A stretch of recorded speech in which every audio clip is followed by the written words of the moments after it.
दिग्गज अभिनेता दिवंगत दिलीप कुमार की आज 5वीं पुण्यतिथि है। इस मौके पर उनकी पत्नी और पूर्व एक्ट्रेस सायरा बानो ने सोशल मीडिया पर एक भावुक नोट शेयर किया। 81 साल की सायरा बानो ने इंस्टाग्राम पर दिलीप कुमार के साथ अपनी कई पुरानी तस्वीरें पोस्ट की हैं। उन्होंने लिखा कि दिलीप साहब भले ही उनकी नजरों से दूर हो गए हैं, लेकिन वो उनकी जिंदगी से कभी दूर नहीं हुए। सायरा ने दिलीप कुमार के साथ बिताए समय को अपनी जिंदगी का सबसे खूबसूरत और मुकम्मल हिस्सा बताया। सायरा बानो ने अपने पोस्ट में लिखा कि जिंदगी की सबसे खूबसूरत बात यह है कि ये कभी पूरी तरह खत्म नहीं होती, बल्कि यादों में बनी रहती है। समय के उलट यादें सबसे वफादार साथी होती हैं। वे बिना बुलाए लौट आती हैं और हर मुस्कान, हर नजर और हर शब्द को इस तरह वापस ले आती हैं जैसे कुछ भी नहीं खोया हो। किसी को याद रखना इस बात का सबसे बड़ा सबूत है कि उन्हें कभी भुलाया नहीं जा सकता।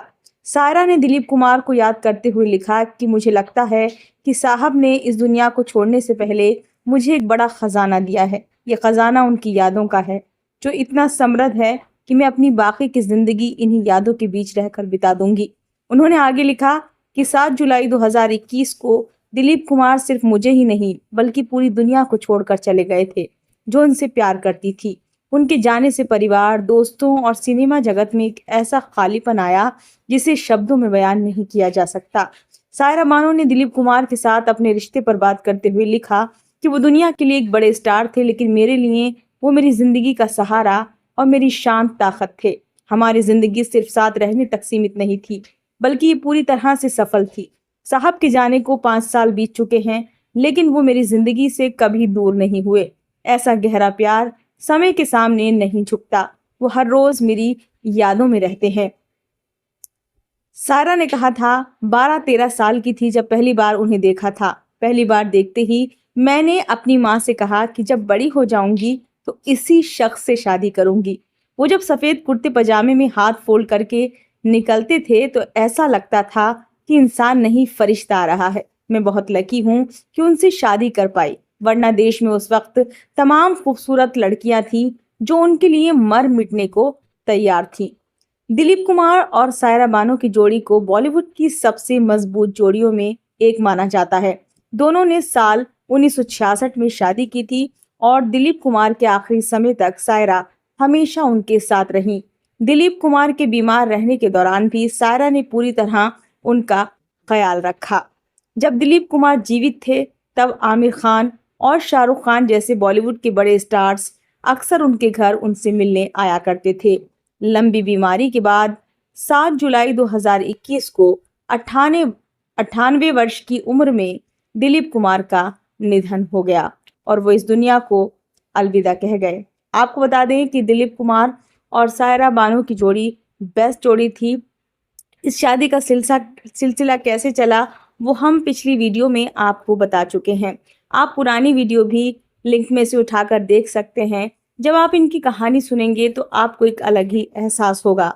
एक परियों जैसी कहानी है कि एक लड़की एक लड़के से प्यार कर बैठती है और अपनी माँ से कहती है कि जब मैं बड़ी हो जाऊंगी तो मुझे इसी शख्स से शादी करनी है, और उसके बाद फिर उसी शख्स से उसकी शादी हो जाती है, यानी कि उसके मुंह बोली बात जो है पूरी हो जाती है। तो ऐसे थे साहब, यानी कि दिलीप कुमार, जिनका नाम था असली यूसुफ खान।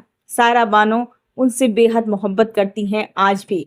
उनके गए हुए 5 साल हो गए हैं, लेकिन आज भी सायरा बानो को ये कभी महसूस ही नहीं हुआ कि दिलीप साहब इस दुनिया में नहीं हैं। आप तस्वीरों में देख सकते हैं, ये उनकी शादी का फोटो है और शादी में वो बेहद खूबसूरत लगी हैं। जैसा कि आप सभी जानते हैं और देख भी चुके हैं, आप सायरा बानो की फिल्में उठाकर देख लीजिए। वो इतनी खूबसूरत थी कि जो भी उन्हें देखता था, जो भी कलाकार उन्हें देखता था, वो यही चाहता था कि उनके साथ एक फिल्म तो जरूर बनाए। हर फिल्म में उन्होंने अपनी अदाकारी से लोगों का, जनता का दिल जीता है। लेकिन उनका दिल किसने जीता? उनका दिल जीता दिलीप कुमार ने। जी हाँ, जो हम कभी जिंदगी में सोच भी नहीं सकते थे वो हो गया और दिलीप साहब के साथ सायरा बानो की शादी हो गई। यानी कि जो बचपन से एक लड़की का ख्वाब होता है कि मुझे ऐसा पति मिलना चाहिए, वैसा पति मिलना चाहिए, और उसने अपनी माँ से भी कहा कि मुझे इन्हीं से शादी करनी है अगर मैं बड़ी हो जाऊंगी। और एक दिन यही हुआ कि सायरा बानो ने दिलीप कुमार से शादी की। तो कैसी लगी आपको दिलीप और सायरा की ये कहानी, हमें ज़रूर बताएं। और आप भी उनकी पुरानी फिल्में उठाइए और देखिए, और कमेंट बॉक्स में कमेंट ज़रूर करें कि आपको ये स्टोरी कैसी लगी है।